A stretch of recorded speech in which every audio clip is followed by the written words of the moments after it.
নমস্কার, শান্তনু হাজরা বলছি। আগামীকাল অর্থাৎ আজকে তো 22শে জানুয়ারি, আগামীকাল 23শে জানুয়ারি নেতাজি বার্থডে। তা এই নেতাজি আমাদের প্রাণের মানুষ।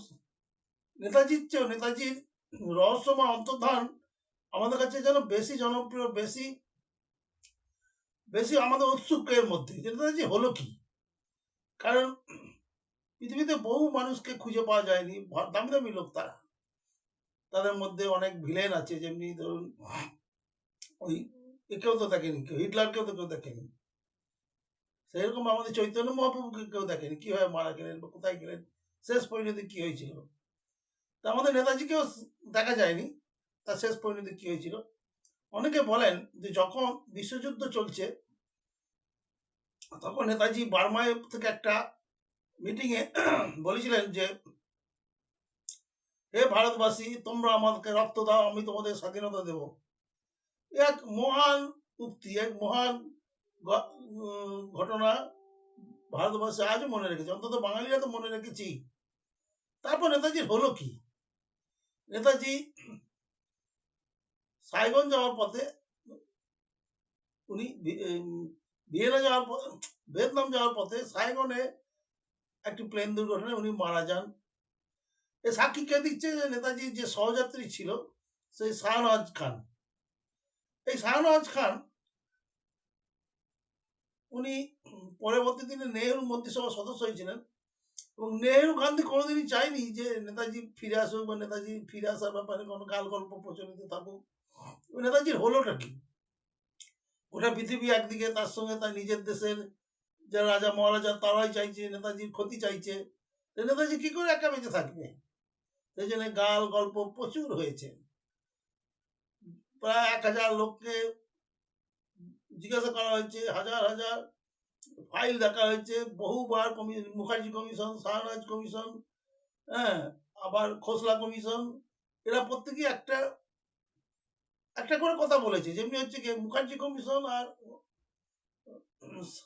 মুখার্জি কমিশন বলেছিল, বা তার আগে কমিশনটা বলেছিল যে নেতাজি তাইওকু বিমানবন্দর দুর্ঘটনায় তিনি মারা যাননি, কারণ তার যে অস্থিভস্ত জাপানের রেনকোজি মন্দিরে রাখা আছে ওটা একটা ফলস।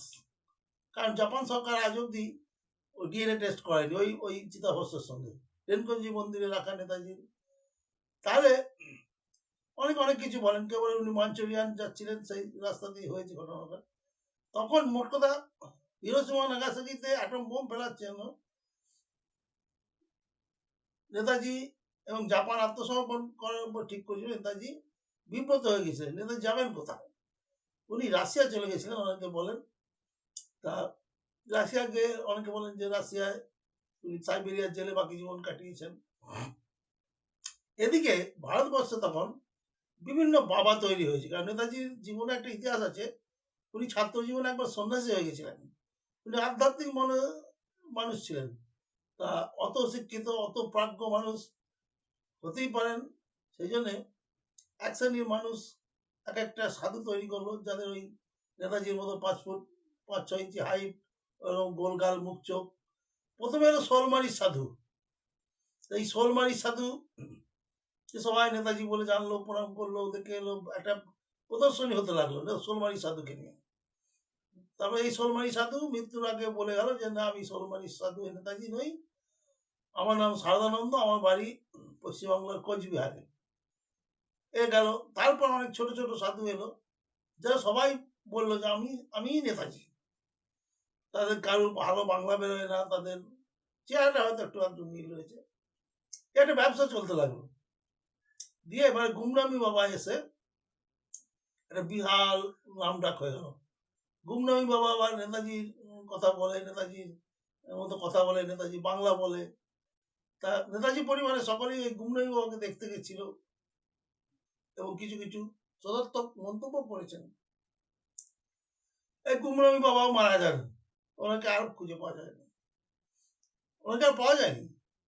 এবং নেতাজি যে মারা গেছে এর রেনকোজি মন্দির রাখা আছে চিতাভস্ম, আজও ভারতে আনা হলো না, এবং তার ডিএনএ টেস্টও হলো না, কারণ জাপান চায়নি যে ডিএনএ টেস্ট হোক।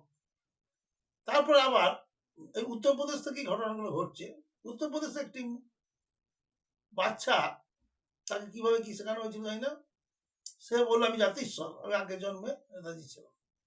ও কি জ্বলছে, ও কি জ্বলন, এই তার ইয়ে ছিল। তো এইভাবে নেতাজিকে নিয়ে দীর্ঘদিন ধরে একটা মিথ, একটা গাল গল্প চালু হয়েছে যে নেতাজি মৃত্যু হয়নি, নেতাজি এই সাধু ছদ্মবেশী ভারতবর্ষে আছে, এবং যত বলে সাধু ছদ্মবেশ আছে, নেহরু আর গান্ধী তারা চায়নি নেতাজি থাক, কারণ অভিজ্ঞতায় প্রাজ্ঞ দিক দিয়ে, শিক্ষার দিক দিয়ে নেতাজির ধারে কাছে কোনো ভারতীয় ছিল না। এবং দেশ স্বাধীন হয়েছিল তারপরে, মানুষ মাত্রই আজও চায় যে নেতাজিকেই রাষ্ট্রের ক্ষমতা বসানো উচিত ছিল, কিন্তু ওরা তো হতে দেয়নি। গান্ধীজি তখন একটা বিরাট মাপের একটা বিশ্ব নেতা, তো গান্ধীজি তার আসনটা কি করে নেতাজিকে ছেড়ে দেবে, সেই জন্য চালু হলো নেতাজির বিরুদ্ধে বিষদগার। এরা সব ব্রিটিশ দালাল ছিল, ব্রিটিশরা যা বলতে বলতো তাই বলতো, তাই করতো। এবং এই শাহনওয়াজ হোসেন, যে শেষ দিনে দুর্ঘটনার দিনে নেতাজির পাশে বসেছিলেন, উনিও নেহরু যা বলতে বলেছেন তাই বলেছেন।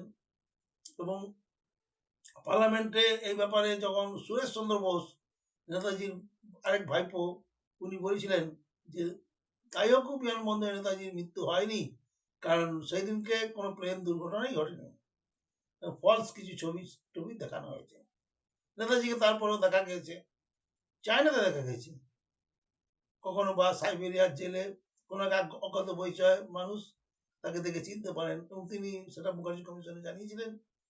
এ ব্যাপারে মুখার্জি কমিশন প্রায় 900 লোকের ইন্টারভিউ নিয়েছিল, প্রচুর 1000 মতো তারা দলিল দস্তাবেজ দেখেছিল, কিন্তু কিচ্ছু বোঝা যায়নি। আপনিও যা জানেন, আমিও তাই জানি, মুখার্জিও তাই জানে।